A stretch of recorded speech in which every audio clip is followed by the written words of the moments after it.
Hey everyone, so Saints Row released a ton of details on the new Ketchum DLC, and I thought we'd kind of go through it together. I'm not doing live gameplay today because I really can't be bothered to set up my capture card. I've been having so many issues with it, so all the gameplay's pre-recorded, kind of like my old videos, so sorry about that. Anyhow, let's get straight into it. So we're going to basically just go through the sort of paragraphs again like we did around the Heist and the Hazardous DLC and the update sort of paragraphs we got. And we're going to go through it, I'll get my thoughts on what's being said and kind of try and summarize as much as I can. So let's get right into it. Doc Ketchum's Murder Circus is fantastically close. We can taste the blood-soaked dirt already, but what is it? Murder Circus is Doc Ketchum's own brand of virtual brutality, streaming the best at murder of Santo Eliso, going up against each other in horde-style battle skill, perseverance, and outright violence. Set on New Birmingham Island, or Boot Hill as it is more commonly known, Doc has revamped the area since the aggressive recruiting mission to create his own underground game show sensation. So what I'm getting here is basically it's going to be a horde style mode, so kind of like the horde activity where I kind of hinted at that last video. By the way, yeah, I'm super annoyed that I put that video out yesterday just for them to drop all the information the next day. I wish I'd have waited. Yeah, it's basically going to be a horde style mode where we have to survive as long as we can and kill as many enemies as we can, which, I mean, it's not the most exciting thing, but it just sounds kind of like the campaign mission, but extended, which, again, it's not the most exciting thing, but I guess it's alright. On to the next paragraph. You play as one of the 4 contestants. The boss has already aced it, so it's time to put some new skills and combat styles to the test. There's a former cop out there for justice, a rightful heir to the Panteros who's jonesing to take over, a big game hunter after his biggest prey yet, and a murder circus superfan who somehow got added to the roster. Each contestant has their own rival and ultimate boss they will face when they max out their level to truly test their mettle in this battle for infamy. This is exciting. It means that every single character is going to have a separate boss, leaving us tons of boss fights. I basically mentioned in my last video I wanted boss fights, so that's pretty cool. Again, nothing crazy here, but what I want to basically specify here is how they talk about a super fan who got added to the roster. To me, that screams basically Genki. We already know when all the characters are coming back, and my thoughts were that it was going to be Genki, and this is kind of hinting towards that, I feel. So that's pretty cool. The next paragraph says players will compete for loot held in caskets of chaos, basically what we had in the campaign. But as soon as you open them, others will want to kill you for it. So we'll open them and people will basically start attacking us. You have to fight off the enemies to win the loot and progress your level. Win or lose, each battle will earn you boot coins, Dot Ketchum's very own currency, that you can use to buy yourself perks, increase chances to get certain weapons, bonus XP, and upgrades in the Boot Coin Emporium. These are not microtransactions for those of you worried, just an in-game currency that can be earned.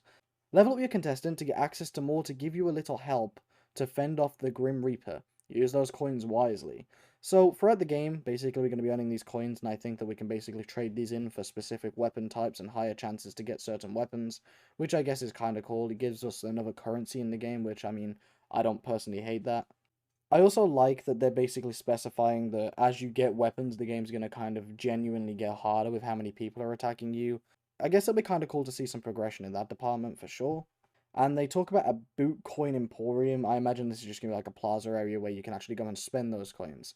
I mean, it doesn't sound too bad, and I feel like that's what that card picture we got recently was hinting at. It'll probably be some sort of perk we can purchase with those coins. You'll find chests throughout the island, often already being fought for by other contestants in the murder circus. Fight your way through and open these to get weapons and skills. We're going to be going into this island with essentially nothing by the looks of it, and we have to literally fight for every single thing we want, including our perks and skills that we have in the open world, so that'll be kind of fun. You can play as many rounds as you'd like, so Murder Circus is truly the gift that keeps on giving. This is a W. Mission replay. Happy to see that. Plus, the rewards you earn in this mode by completing missions and challenges will carry over to the main game, such as cosmetic, HQ customizables, and weapons. So take the fun right back into Santo Eleso properly. This doesn't include perks and things earned in the Boot Coin Emporium. So roll up, let's get this show on the road, blah blah blah blah blah. It's coming in July. So marketing fluff aside, it doesn't sound too bad. I don't think it sounds crazily exciting either. I'm looking forward to it. The main thing I'm excited for about this really it's just that it's replayable. It gives us a bit more to do in the open world. And it does sound like it have a bit of a different gameplay dynamic to our typical Saints Row content that we get, which I guess that's semi-cool. I like that there's going to be lots of boss fights and stuff, and that we can play as 4 different characters. I think it's going to be a very unique DLC, where it's basically like Genki, but expanded upon like crazy. Which, to me, I'll be honest, I was a big fan of those combat-orientated activities, so this will be kind of cool. Of course, we have to wait and see for how it plays out, and I don't want to get anyone's hopes up because honestly, this could come out and be really underwhelming again. After playing the Heist and Hazardous DLC, I was really hyped for that DLC to basically be a more fleshed out set of missions where we could kind of experience a more grounded story.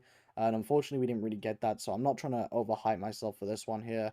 From what I hear, it doesn't sound too bad. Nothing crazy though. It should just be a decent DLC pack. And of course, that could change entirely when I actually get my hands on it, but until then, I'm going to keep myself kind of reserved. It doesn't sound too bad, and that's basically all the information we have.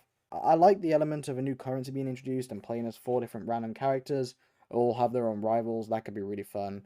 But until then, I guess that's all we're going to really have. Thanks for watching, everyone. I'll try and keep you guys as updated as possible. See you soon.